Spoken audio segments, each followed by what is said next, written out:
Can you tell me a little bit about your background? Sure. It's interesting that I'm doing what I'm doing today.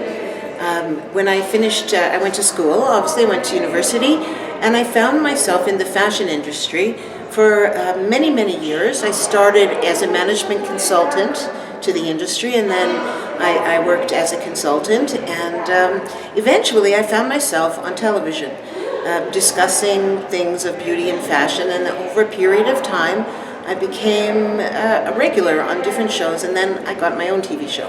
And for almost 400 episodes, I was the host of a daily show of style and fashion and beauty. And at the same time, I found myself learning more and more about my Jewish history. And it got to a place where I was more interested in issues of substance and less interested in issues of style. And so I made a change. I read on the stands that are there. Yes.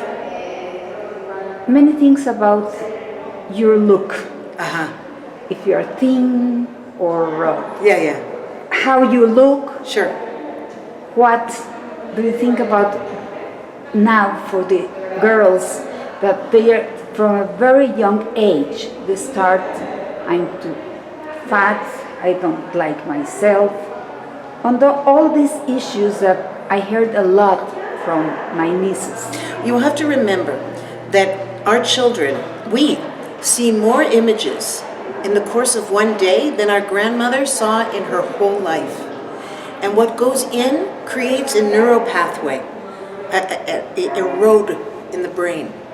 And if we look at images and we compare ourselves to these images, now remember, in the years that I worked in the fashion industry, especially as a stylist, I learned how to manipulate images so that when you looked at something, you think you're seeing something, but it's not at all what you think. As a result, young women and adult women compare themselves to something that's really an illusion. It's not really there. The majority of things you look on, whether it's on television or in a still ad or on the runway, are the result of Photoshop, is the result of any number of ways that people manipulate the visual reality. The purpose of doing that is so that you and I feel bad about ourselves. If we feel bad about ourselves, then we'll go out and we'll buy things to hopefully improve our self-esteem. But the problem with self-esteem is that it is never accomplished with the physical.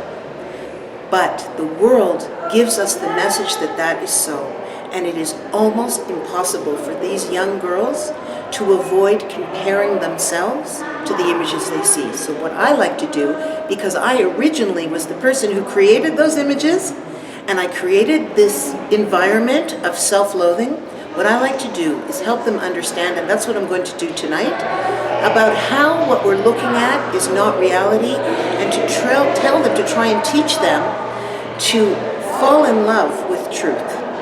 To understand that it's okay if you spend an hour working on your physical, as long as you spend 1 hour and 5 minutes working on your character.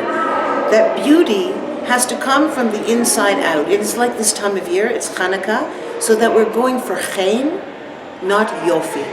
Yofi is the Greek way. Chen is the Jewish way. There are many people who are physically beautiful, but the inside is hollow. And after a while, it doesn't matter. But we've all met people who we don't find physically attractive right away, and then as we come to love them, we can't live without looking at their face. We have to teach the young girls to see themselves as more than just a body. And the way to do that is to increase the knowledge of the soul. And that's why I do what I do. Teach them to light their soul, to come alive that way, and to spend as much energy on that, and then naturally, it will fall away, the desire to only see yourself as physical. Thank you so much. Such a pleasure.